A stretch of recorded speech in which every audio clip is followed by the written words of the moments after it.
I'm Margaret Turner and we're here in Adelaide for Veggie Vision.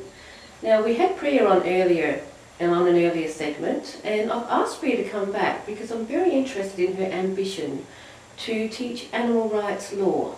Welcome back, Priya. It's really good to see you again. Yeah, good to see you too, Mum. Now tell us what your ambitions are. I'd love to hear. Alright, at the moment there's a vacuum in terms of teaching animal rights law in Australia. There is a postgraduate course in the University of New South Wales, and I believe Monash has started an undergraduate course. But there's still a great deal of ignorance amongst the legal profession about animal rights issues. I intend to set up an animal rights course in Australia and to teach it both to undergraduate and to postgraduate students. The reason I want to do this is because law graduates often have a great deal of influence in society. They don't just practice law and thereby become lawyers, barristers and judges. A lot of people with law degrees get jobs in government departments. Yes. They might become authors or in some cases members of parliament. A lot of people higher up in the government hierarchies tend to have law degrees. I believe that educating people in the law schools about animal rights issues will have the effect of educating people who will then be able to use that knowledge for the benefit of animals. Wow. Yes, so that's why I intend to do what I'm doing. The University of Auckland is offering a course on animal law that starts in September.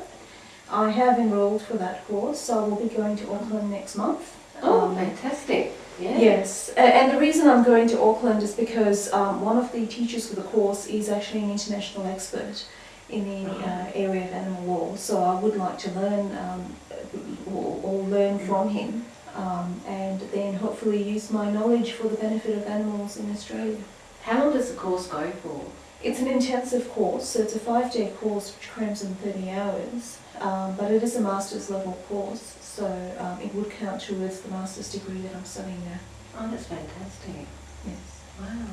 Well, I mean, I think that it's important to educate people as much as possible.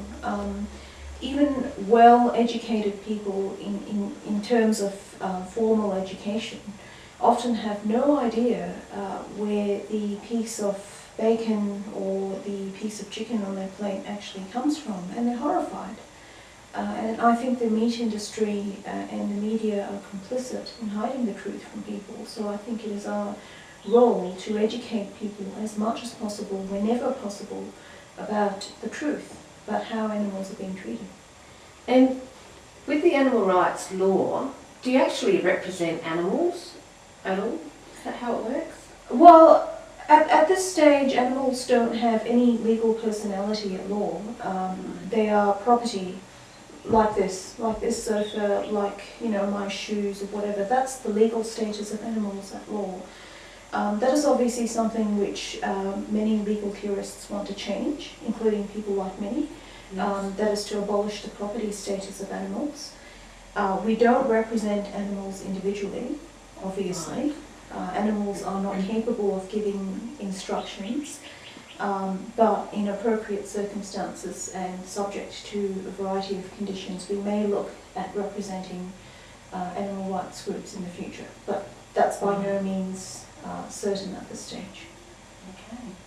Yes. Well, thank you. Thank so you. interesting. That's you. just amazing, isn't it? It's such an interesting area. Well, thank you. This is Margaret Turner with Veggie Vision in Adelaide.